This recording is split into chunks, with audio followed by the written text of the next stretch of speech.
Hey everybody, this is our CWC Camp Wannastay training video for all of those who have signed up to be a part of Kidsway Camp. I'm Pastor James. And I'm Pastor Kyle. I'll be working underneath Pastor Mandy in the Kidsway department. And at Kidsway Camp specifically, I'll be the storyteller. I'll be spending most of my time in the gym playing games and most particularly dodgeball. So keep your eyes out for me, I might be in disguise. The first thing we're going to do is we're going to talk to you about what is expected of you as counselors and volunteers. First thing, you as a volunteer need to be responsible for all of your campers at all times. Yes, make sure not to leave the group alone for any reason. Even if you have to go to the bathroom, make sure you hold it. And escort all children to and from the bathroom, etc., when they need to. Even when they don't, take them to the bathroom, it's fine. Try not to show any favoritism to any one child, and make sure to listen to the children's needs and answer their questions whenever they have them for you as a leader. And make sure to always be an encourager to the children. To arrive at least 15 minutes early and stay for the debrief time afterward so you will know what is happening the next day. Being in your rooms ready to greet the kids as they arrive, helping to connect the kids with their parents at dismissal, make sure that you're there at all times just to be there for not only the kids, but there for the parents as well. And you are there to have fun, but you're also there to keep discipline and order within your group. Keep your children safe. Watch for signs of overheating and dehydration. It is going to be hot out. Keep your group away from dangerous areas, the road, the woods. And please do not carry your kids on your shoulders. It looks like a lot of fun, but if you drop them, it's not going to be good for anybody.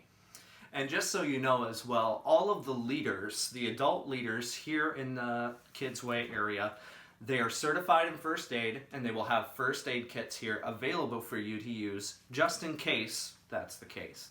And with the leaders, remember, you're here to work together as a team. So please follow the chain of command. So if someone like Pastor Brandon or Pastor Mandy asks you to do something that you weren't originally asked to do, make sure that you have respect for them and follow those instructions.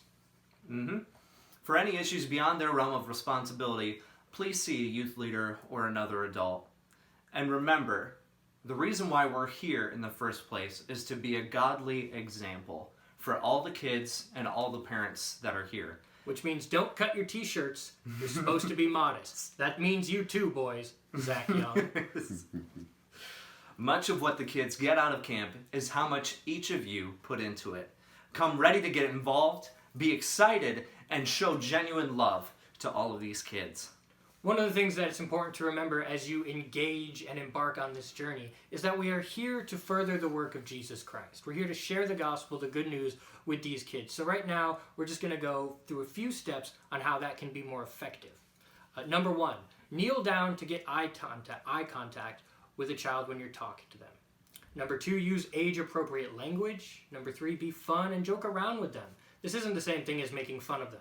Don't make fun of them. Do that. Hold, hug, and give them five. That means a high five, not $5. We're not paying people to follow Jesus. If I see that, I will take the $5 and send you home.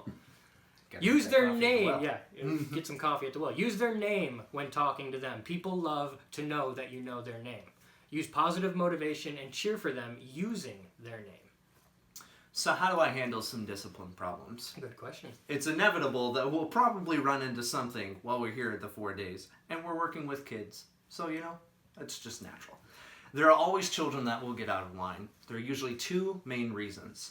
They're starving for attention, or they have not learned to be self-controlled. Both motivated behaviors requires a simple plan of action.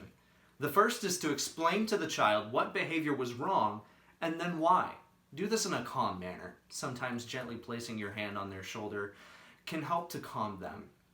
2, explain the desired behavior to the child.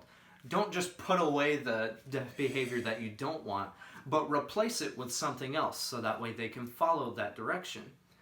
3, give the tough children jobs to do. Have them by helping carry things, set up, etc. Give them something to do that they can actually get involved with.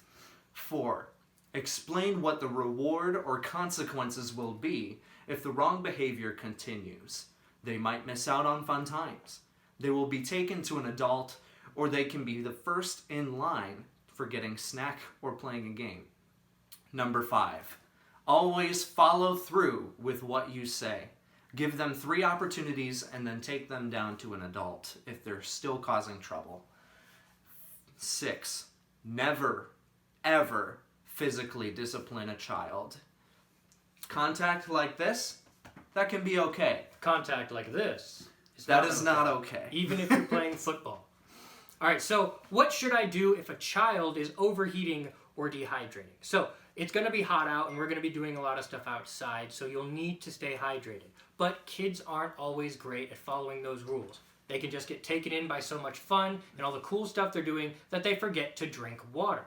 So number 1, do not leave the rest of your group in order to take a kid to get some water. Call on a floater or an adult that is close by to help. They can bring you some water while not leaving your group unsupervised.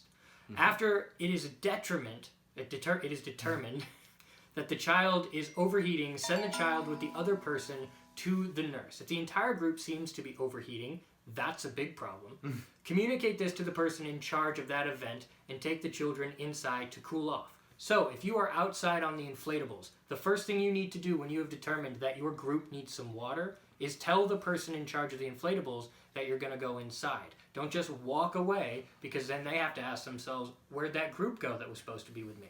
Make sure you do that. It's a priority that everybody knows where everybody is supposed to be and where they are. So how do I handle some other medical needs? Like I said earlier, any of the adult leaders will always have a first aid kit on them in their backpack. You can see them by their camp gear and their vests.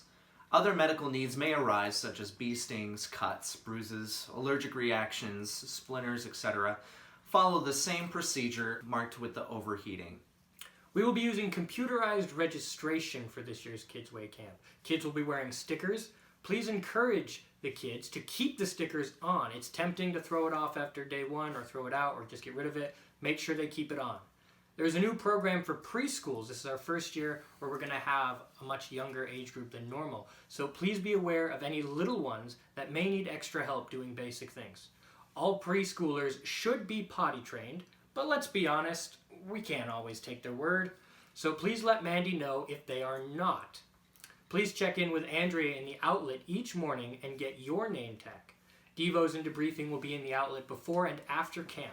Snacks will be provided, however, it should be only during these times that you are in the outlet. The rest of the time, you should be with your group. You should not be hanging out at the well during camp.